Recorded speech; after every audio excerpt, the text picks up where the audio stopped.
You're listening to the Real Estate Entrepreneur Podcast with Terrence Murphy, where we cover sales, investing, and entrepreneurship with an emphasis on real estate. Each podcast, Terrence and his guests will bring you informative and inspiring information within the real estate industry. Welcome to another episode of Real Estate Entrepreneur with Terrence Murphy. I start off with a quote. This one will be short. And it says, teamwork is the fuel that allows common people to produce uncommon results. So teamwork is the fuel that allows common people to produce uncommon results. So, man, I have somebody actually from my team. We partnered up a couple months back. And, man, I'm really excited to announce him and just really get his story out there, man, because he is killing it in the real estate game. He's a real estate entrepreneur. He's not just selling real estate. We're going to get into his story today. Rashad is a retired professional athlete, now a real estate entrepreneur, flipping, building, and developing. He started his $10 million fund for athletes to help transition from sports into business and create generational wealth. Rashad's goal is to build up his community and share information with his people. But Rashad Jones-Jennings, welcome to the show today, bro. Man, thank you for having me, T, man. It's a pleasure to be on the show, man. I done watched a couple episodes, and it's just full of information, man. And hopefully, with me being on this episode, I can provide some value to your audience. Man, you got a lot of value because I think the biggest thing is, as an entrepreneur, people are so caught up in these coaches and these mentors and these ClickFunnels people, but it's like, who's really out there in the streets doing what they're posting? And you and I've talked about this, man. Everybody wants to post and not do. We do and don't want to post. So tell me your story, brother. Like, give me a quick rundown of who you are and how you became a real estate entrepreneur. Like, how did you get into this game? Yeah, man. So a little bit about me. I'm originally from Chattanooga, Tennessee. Graduated from the University of Arkansas Little Rock, led the nation in rebounding there. Had a cup of coffee in the NBA, and ended up playing 8 years professionally. And I ended up retiring in 2015. And even while I was playing, I was challenging myself to read books, listen to audio books and everything. Because what I realized was I was listening to a lot of music on the planes and stuff, and it was just like really dead time. So I challenged myself. I was like, man, now when we travel in these airports, I'm going to make sure I go into the bookstore, pick out a book I like to read and read it. So that's what got me reading up on real estate and stuff like that. And that really helped me with my transition. So, and I ended up getting my license while I was still playing. I had about another year and a half left in the tank. And it really helped with my transition. So 2015, I went all in on real estate. I was turning down coaching jobs. People thought I was crazy. I'm talking about people thought I was crazy because at the time, I was still trying to figure out real estate. So I didn't have all the success, whatever that I'm having now. But I just knew it was a part of the process. And I knew if I stayed with it, that it was only a matter of time. It was never if, it was always when. So that's a little bit of part of my story. And, I've been in the game 6 years and, just been working my way up. I started out as a realtor, but then started wholesaling. From wholesaling, I started flipping. From flipping, I started building spec homes. And then from spec homes, it gave me the courage to, put together a whole community. Man, boy, leveling up literally. So one of the things that people don't talk a lot about was mindset. How did you transition that mindset from your upbringing to becoming obviously an amazing college athlete? And then a lot of people quit there. They're like, well, man, I made it to college, I'm good. But you went on to that next level, had an amazing career overseas and in the NBA. How did you translate that mindset to real estate? Man, I've always been ambitious, man. I always wanted to get to the top because I coming from where I come from, we didn't see a lot, but it was just always something in me that just always wanted more. We didn't come from, a rich background, man. It was sometimes we came home from school and my mom would be like, hey, iron your clothes for the rest of the week because the light's going to be off to Friday. It was those type of talks. So I always just wanted more. And I just seeing her struggle and stuff like that, she did the best she could to take care of us. 5 kids, single mother. And, it was just my point to just make it out and just keep fighting, man. That mindset it really came from my environment and my situation. Like, I just knew I just had to fight, crawl and scratch to try to get to the top. So when I transitioned from basketball into the business world, for the first 2 years, I was on it. I was frustrated a lot because I was having talks with myself like, man, I was just trying to figure out what could I translate from sports into business. And then once I figured that out, it was mindset. Once I figured that out, it was off to the races, you know. And it took me 2 years to really figure that out. But I think it takes some people longer than that, you know, because by me having my license and already reading up on real estate, it helped with my transition. So, it helped with my transition. So when I got to that point, it was just like, hey, what can I translate so I can shorten my learning curve? And that was mindset. Love it. Yeah, I came up single mom, 5 kids too. I mean, we got a lot in common, bro. We do. And I think we knew that the first time we met in person. So you talked about, I want to go back and hit something that you said that I always want to try to pull out these wisdom nuggets. It just flowed from you. You didn't even think about it. You said it wasn't a if, it was a when. Mm-hmm. And I'm always telling people, like, it's not an arrogant statement. I know I'm going to be successful, bro. Oh, yeah, for sure. For sure. And that's what it's like, man. Like, we've been in these type of situations, whether it's been in game, in practice. In practice, we used to always have these situational games. Like, hey, 30 seconds on the clock, you're down 5. It's their ball, and then we had to figure out how to come back. So I've always, basketball and playing sports always was subconsciously training you to always figure it out. Mm-hmm. You 20 in the fourth, are you going to pack it in and get beat by 25, 30? Or are you going to figure out a way to chip this down to the next media timeout and chip it down?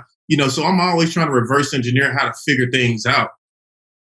Yeah, and that's why it's so valuable for your story to be told, because people can not only pull inspiration from your story, but I think the move now in 2022 isn't just to inspire people anymore. I've said there's 3 levels: inspire, then give them access, and then give them a roadmap. And that's really where I'm at now, because everybody wants to post and be these influencers. See, that's the thing for us. We're not looking for all that attention. We've already had it our whole lives as athletes. So we're not looking for Instagram, Facebook, Twitter, LinkedIn, famous, whatever. It's like, no, man, we're just so focused on our craft. And when you meet people like Rashad and I, you're going to know like what we're saying is real because we've been out there and done it. So you hit on something that I wrote. I said, readers or leaders? Mm-hmm. When you started reading those books, do you feel like it changed you from the inside out? Because obviously we didn't get financial literacy in our community, nor did we get it in college. Yeah, man, it definitely changed me. And you know what's crazy, T? I always got good grades. And another thing what people don't know about my story is I went to school on an academic scholarship. I had to work to be, like, academics came easy to me. I had to work hard to be good at sports.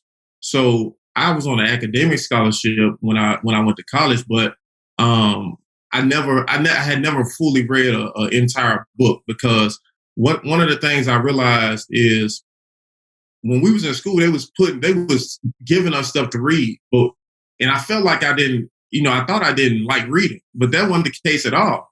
I just didn't like what they wanted me to read. When I started reading, when I started picking out my own books, it was like, man, like this, it's relaxing. I'm learning, and I feel like I'm progressing. So, and we were in I remember one time we were in a NBA workshop, and I don't know if you remember this guy. He played for the Sacramento Kings. He was hosting the workshop, and his name was Lawrence Thunderbird. And he said something that resonated with me, and it ticked me off. Really, he was like, "You want to hire something from an athlete? Put it in the book." And that really that simple statement right there really sparked me, wanting to go read. And like I said, while I'm in the airport, I'm making it a point to go pick up a book. Now it's on me if I buy it and waste my money, or I can get my money's worth out of this book and really learn. So, it was that point in time where it was like, man, I need to really start reading, because if you want to hire something from an athlete, put it in a book. And I just didn't like that moniker on me. So that's kind of what started it. No, I love it. So we transition now. We're, you wholesaling, then flipping, and then obviously you start selling real estate. You grew a team. You grew an independent brokerage in Atlanta. Walk me through why you got your license. Why did you grow a team? And then what did you transition to? Well, it was kind of like a natural progression, right? But initially, I always wanted to be an investor. I knew that was my end goal. But me being a realtor was my way in. So, I put my 3 years in, and once I hit my 3-year mark, I got my broker's license. And at first, when I had my broker's license, I worked from home all year. And one thing, and that's why I'm big on, self development and everything like that. I went to another conference, and a guy said, and I quote, "You can't grow in isolation." Mm. And when I heard that, it was like, man, I really need to, I'm comfortable working from home, but comfort kills. I need to get out this house. And that's when I got my office and started building a team. You know what I'm saying? So I'm always seeking knowledge. I'm always going to conferences and everything. But to answer your question, that was the lead up to me building a team and everything. Because I was just going to work from home. And then I heard that quote and I was like, man, you're right. I really can't grow in isolation because I really wasn't growing. I was comfortable, but I wasn't growing. Mm-hmm. And it wasn't until I got the office and got uncomfortable and started bringing people in, start training agents, start shooting videos for my back office training that, things really start picking up, No, I love it, bro. But now you're expanding your real estate team to all 50 states. What are you looking for? If somebody's listening to this podcast and they're interested in partnering with you, what type of person, a real estate professional, are you looking for? Man, I'm looking for go-getters, man. I'm looking for people with the same mindset. I'm looking for people who have no quit. Like, if it's not if, it's when. Like, I always say this, and this is one of my monikers, man. Look, it's only a matter of time, before you get to your destination if you follow a few different steps. One is, getting better every day, failing fast, failing forward, and never making the same mistake twice. If you follow that formula, that's nothing but progress. Mm-hmm. Like, not making the same mistake twice, failing forward, self-development. It's a lot of free information out here. I pay for a lot of information from coaches and, conferences and things like that, and going to meetups. Man, you just really got to get active. And I always told my agents, man, it's cumulative. It's not one or two things. You got to network. You got to be visible. You got to actually put in the work. And, you got to build a team. You got to really build a team. So. No, that's good, bro.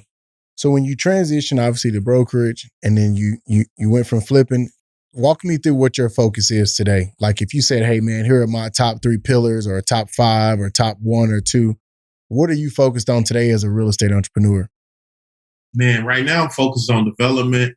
And it's crazy.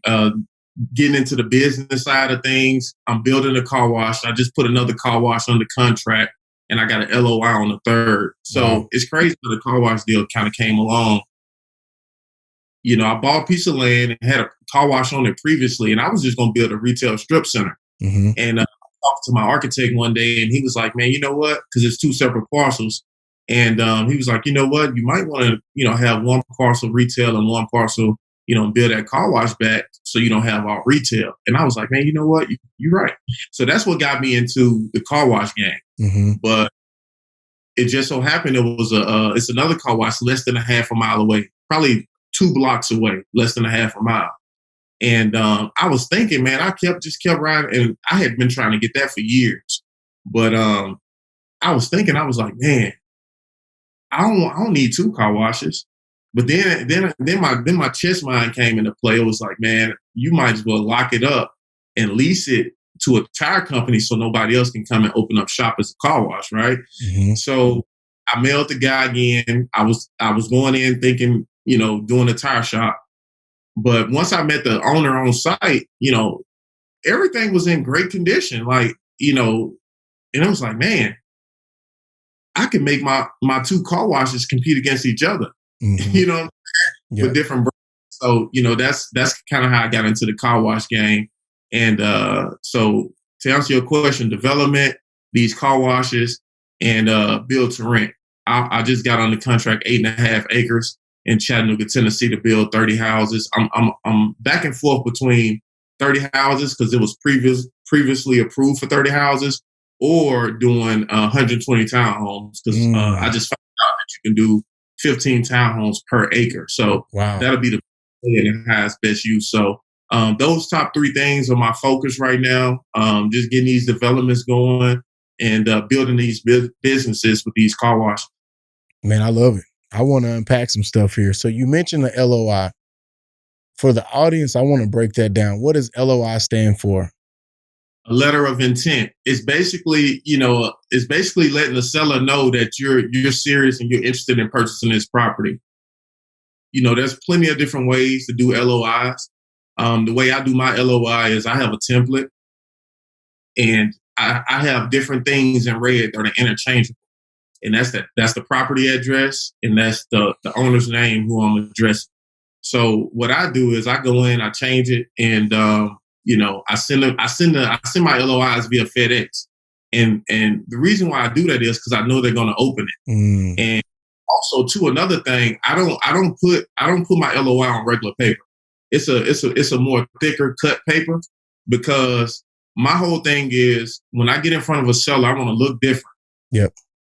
Everybody else is sending these We Buy Houses mailers, that's 70 cents or whatever on the dollar. But these FedEx mailers, they're like $9, $10. So you really got to be a sniper. I mean, you go broke trying to just shotgun blast. So, when I send out these LOIs, it's from, properties that I specifically put my eyes on, whether it's been driving for dollars or however else I found the property. So, that's what the LOI is basically. And I also sometimes I'll send a purchase and sale agreement in that FedEx package too, along with my business card.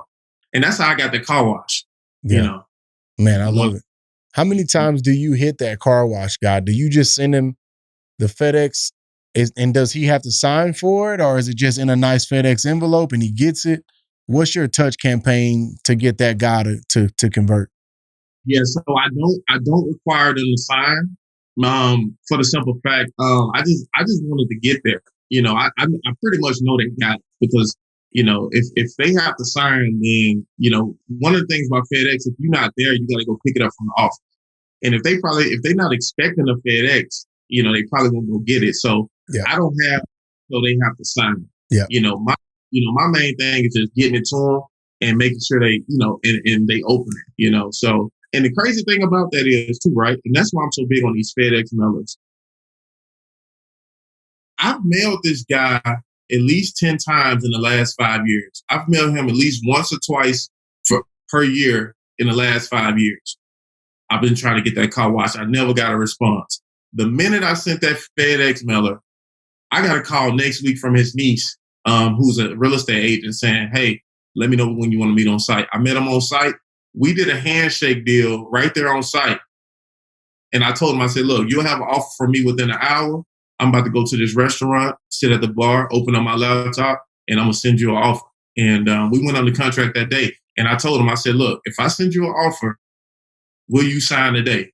He said, "Yeah." So that's how I got it locked up. And that was from start to finish from that FedEx mailer. Wow. And I got that information, right? I don't know if you know Mark Spain. Mm-hmm. I got that information from him when I was trying to get listings and stuff as a realtor. And this information, he said something on that video that like really hit home, because the guy interviewing was like, why are you giving so much information? He said, "I give all the information because, 90% of the people not going to act on it anyway."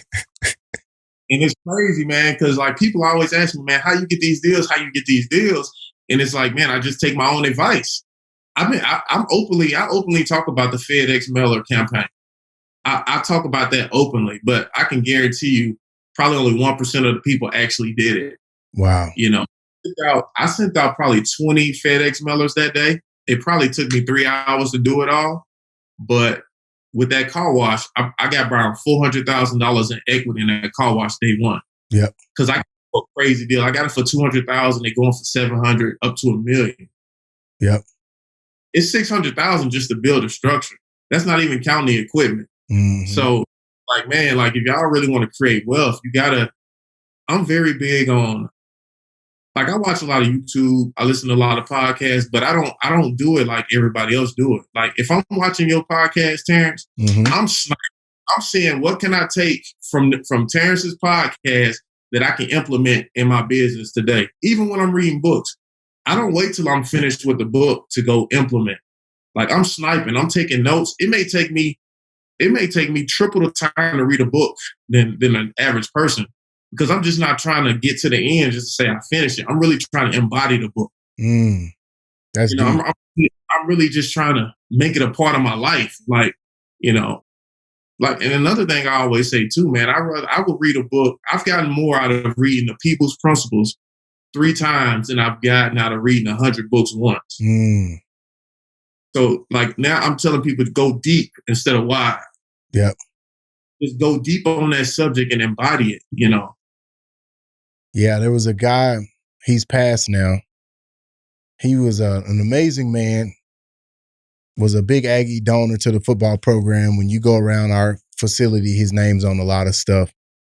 But he once told me, he said, Terrence, you read a book the first time for the information. He said, but you read it the 10th time for the transformation. And that, like, stuck with me, bro. He's like, so like you're saying, you read it the first time for the information. But now that you've read People's Principles 3 or 4 times, now you've transformed with that book. So I love that, bro. There's a lot of wisdom in that. Oh, yeah, man, for sure. And it's crazy, man. I got something different each time I read it. Every time I read the book, I pulled out something different. Yeah. And I really implemented it, man. Like, it's crazy, man. That's good. That works. So let me ask you this. That's really good, bro. When you're looking at a car wash, because you have all these different asset classes, multifamily, BFRs, built for rentals, townhomes, duplexes, commercial strip centers, we can keep going, hotels. What are you just like those top 3 to 5 things you're looking for when you're kind of evaluating a car wash? Besides buying it with equity, obviously. Right. Traffic count. Make sure you do traffic study. Because this is a thing that I learned. It's crazy, man. 5-6 months ago, my mind wasn't even on car washes. Now I'm the car wash guy because I just put my head. You know how you went all in on NFTs? Like, once I'm studying the subject, man, I'm going all in, man. I went to the car wash conference, and when I'm there, I'm asking thousands of questions. Yeah. I joined these car wash groups, and when I'm in these groups, I'm asking questions. Who do you use for inspections? What should I look for to inspect? Like, it's so many resources out here, but you just really got to tap into it, man. It's crazy because I would ask a question and I probably have 10, 15 people give me answers in these groups. But to answer back to your question, man, the 3 things is traffic count. What was basically there previously? If it was a previous car wash, why wasn't it successful? Was it marketing? Was it bad management? So I'm looking at, how easy would this area be to manage? The one I'm getting is it's in an okay area. I would say it's in the C area, but that's going to being in the C area versus an A area. I'm going to have to put up cameras and lights. I'm thinking about going cashless. That's probably not the most popular thing to do. A lot of people told me not to go cashless because I'm taking out 30% of the market. But, at the same time, I don't want people trying to knock my building down and try to get $2,000. Yeah, exactly. No, so that's something I got to think about. No, that's good, bro. That's good. First off, man, I just want you to know I'm proud of you, bro. Like, I appreciate to blaze out there in a new space, like you said, me and the NFTs. And yeah, bro, this Friday I just got 42 free NFTs. Free. Wow. And we can talk about it later, but I got airdrop. So I'm on these projects and then they airdrop them to you. Or you get the mint free, like once you get a Genesis. And so, yeah, I just got like 42 free NFTs, bro. From like Funky Flies and Apocalyptic Apes. So, yeah. Bro, I'm sniping, bro. Everybody knows me as the sniper in the NFT space. Like literally. Even my PFP, which is my profile picture, I got a rifle on the back of my shoulder because when I show up in the room, they know I'm sniping. Like I'm not playing around, bro. I'll be in there like getting after it. So But yeah, man. So let's pivot real quick. And you got a little more time, right? Oh yeah, I got all the time, man. Yeah. It's always. So I love the car wash, bro. I love that strategy because Robert Kiyosaki talks a lot about velocity of money. Mm-hmm. And so one of the things that I'm working on, it's a concept that I'm working on. I'm creating a lot of new concepts that no one's ever talked about. So like with my, real estate entrepreneur podcast and coaching that I'm getting ready to drop, I'm creating these concepts nobody's talking about. And one of them is velocity of money equated with multiple income streams and making that into a formula. Mm-hmm. And people are like, what the hell is this dude talking about? But you hit it because if you have rental houses that pay you on, let's say, the 5th of every month, but then you build an organization that's a rev share through EXP that's paying you on the 22nd of every month. And you're getting stock, right? So that's growing as a residual income. Right. And then you have the car washes that are paying you every day in quarters or in dollars or whatever. And then the boom, boom, boom. So you look up and you've created 100 income streams that all have different velocities. Exactly. Bro, when you think about how to calculate that, dog. Now that's gonna be crazy, man. Especially then you throw in the developments and the bills. Yep. Developer fees, like, man, it's gonna get to a point where you really built a real solid foundation, man. Like you said, it's different velocities. You got residual, you got your stock, you got your downline, you got your organization with the EXP.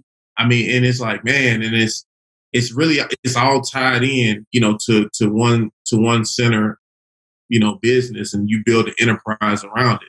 Well, because like you said earlier, building spec homes, that's 4 to 6 month build on average. Okay, that's going to be a pop at the end.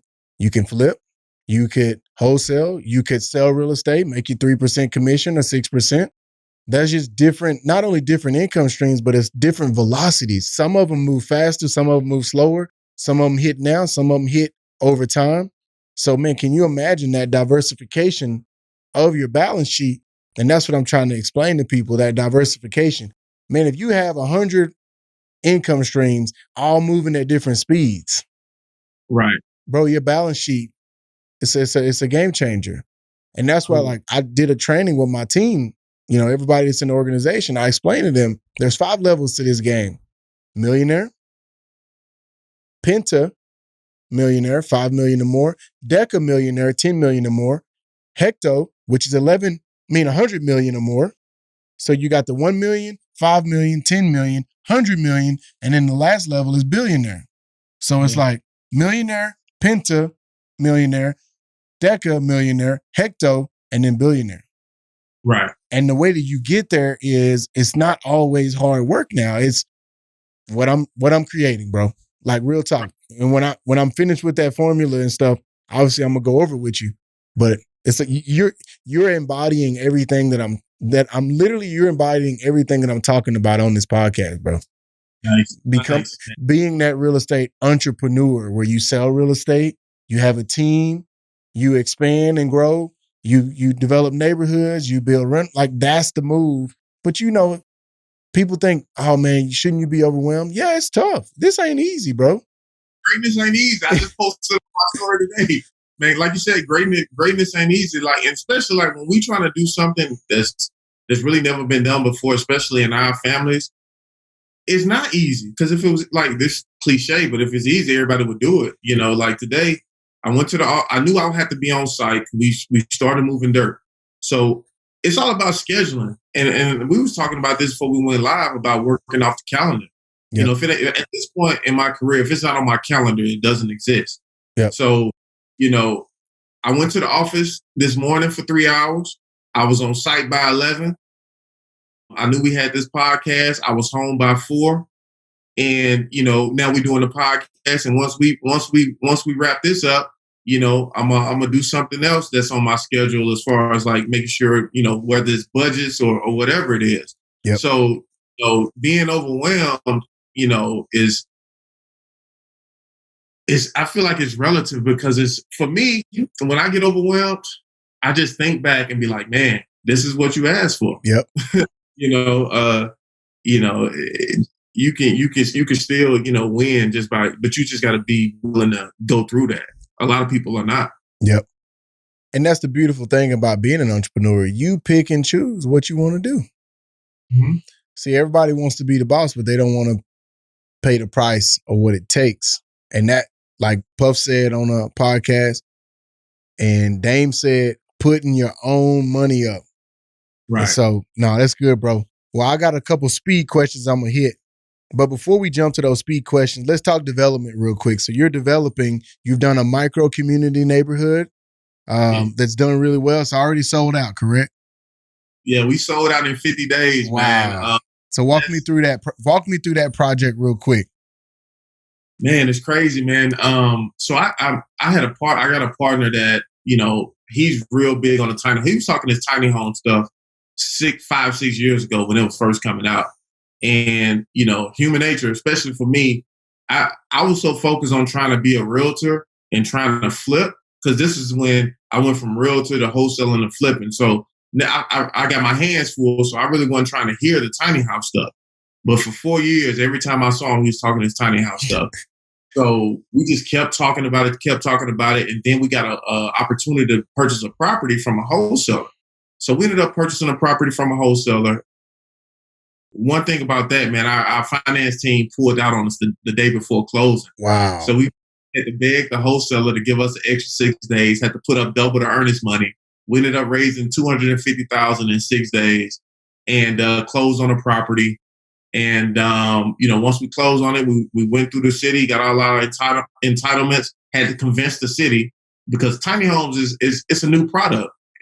Just like I didn't want to hear, the city council didn't want to hear about tiny homes either. But I knew that, because what I told myself was, when I went to the pre-application meeting, I said, if they're anything like me, they don't want to hear this. So part of my marketing plan to get them, to grant us the variances and the rezoning was to take them on a field trip. So I took this entire city council on a field trip to another site that had been completed.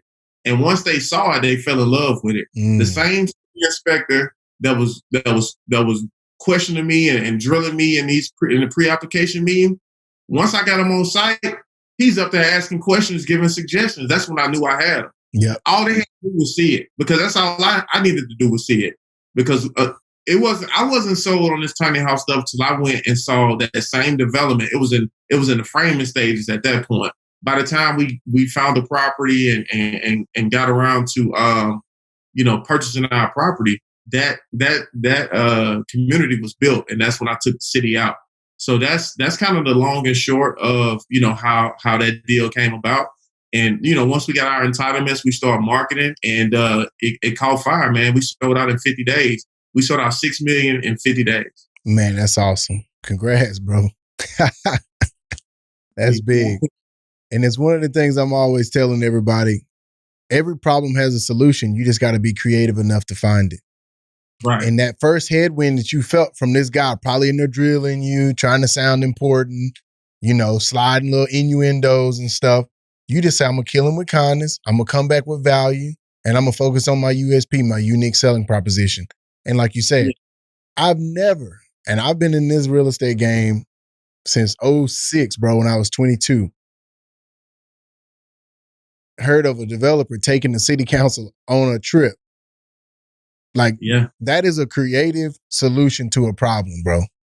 Right. And that's the thing, man. For everybody that's watching this podcast, I always talk about being a problem solver. Like, I knew, because I just took my own experience. Like, I didn't want to hear it either. And I'm pretty sure that they didn't want to hear it. So I just went above and beyond and, took them, over there so they can really see it and feel it. It's funny, man, because when we talk about translating what we learn in sports over into business, I looked at that like kind of watching film. How you watch film on your opponent and try to find the edge. Mm-hmm. Like, that's what I do. Like, I went and Googled the whole city council. I read their bios, like going above and beyond just to know who I'm dealing with. And another thing that I did that was, an extra step was before it was my turn to go to the pre-application meeting, I went to one the month before just to see how they interact with, people, the developers trying to present. and I was the only one in there. So they was like, "Hey, sir, what are you here for?" And I was like, "Well, my meeting isn't until next month. I'm just here to peep the scene." And they was like, "Well, yeah, we don't buy it." And now we broke the ice. We laughing and joking and stuff in there. And they say, "Well, what do you present next month?" And I told them about the tiny homes. And everybody was intrigued because the word was out. It's like, "Oh yeah, I heard about that. I heard about that project." But that's just part of just going above and beyond. Like going something simple as going to the meeting before yours, just to kind of see what the scene is. So man, yeah. I love it. Man, we got so much coming. It's scary, bro. Just being willing to do those extra things. See, people only see the billion in sales. They only see the tiny home neighborhood sold out at 6 million, but they don't see you going to 30 days before, 2 weeks before, sitting in there for hours. You could have been at home eating bonbons, watching NBA, eating that, it's like, but they don't see all of that. And they just see like you with the shovel in the dirt and the amazing black suit on. They don't see all of the other stuff that came along with it, bro. And I think the people, and that's why I love Kobe, man, rest in peace. He was so obsessed with the process. He wasn't obsessed with the rings and the MVPs and the scoring titles. He was obsessed with the process. And if we can truly understand how to be successful, if I leave anybody with any thought, become obsessed with the process. So, man, that's awesome, bro. Well, man, let me hit you with some more questions and then we're going to get you out of here. Because if not, we're going to be in here for 4 hours straight. Yeah. Yeah, man. So we got this one round. It's called Coming In Hot, bro. So I'm going to throw 5 questions at you real quick. We're going to time you right now. What's the record, Kyle? Do you know? Like, was it like 38 seconds? 36 seconds? These little quick hitters, like these are like yes or no questions, or yes or no, or one sentence. Okay. So right now, I think a brother did it in like 36 seconds. All right, you ready? We'll fur up to that. We'll put our 40-yard dash aside. Right, so you just yes or no, and you answered. You ready? I'm ready. All right. Do you have a college degree or no college degree? College degree. What was your greatest challenge as a child?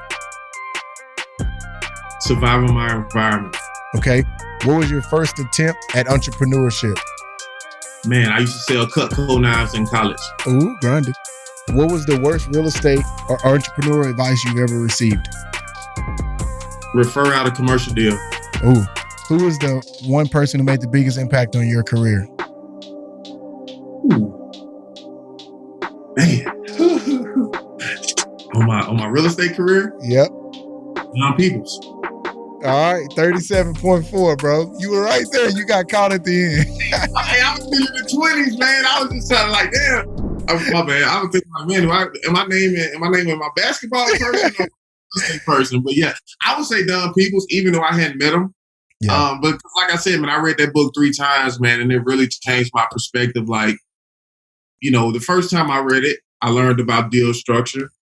The second time I read it, I learned that he was in politics. Mm-hmm. The third time I read it, I realized I need to be in politics. And, like I said, the city council, that those are basically city politicians. And, they make $1 million decisions of what gets approved and what doesn't. So once I read that book, I found myself at these different charity events, meeting with mayors. Like, I'll give you an example. Once I read that book for the third time, like I told you about sniping and putting this stuff right into action, I got on the phone with my mentor and I said I need a meeting with the mayor, and I got it. Just by asking. Yep. And now I'm sitting there with the mayor, and now we're talking about how I can develop the city's blighted properties and stuff like that. So it's just like, man, like just taking that information and implementing it really, really springboarded me. Bro, I'm proud of you, bro. That's all I can say. Proud of you, bro. Man, and you in Atlanta too, man. Like, I told my wife after we came back from Atlanta when I was down there with y'all last year, I said, if we had these kids, I'd be out. I'd be headed to Atlanta. Yeah. But no, I'm a Texas boy through and through, man. Well, yeah. Final couple questions. So this is called our moonshot. This means like it's like so outside the box, kind of like Elon Musk to the moon. What's this one goal or dream that people think is impossible for you to achieve that's like your moonshot? I'm going to be a billionaire. There it is. Yep. For sure. Yeah, it's going to happen. Mm-hmm. I'm already with you on that. That's going to happen. Yeah, like the B word doesn't even really get mentioned, where I'm from. Like that's not even,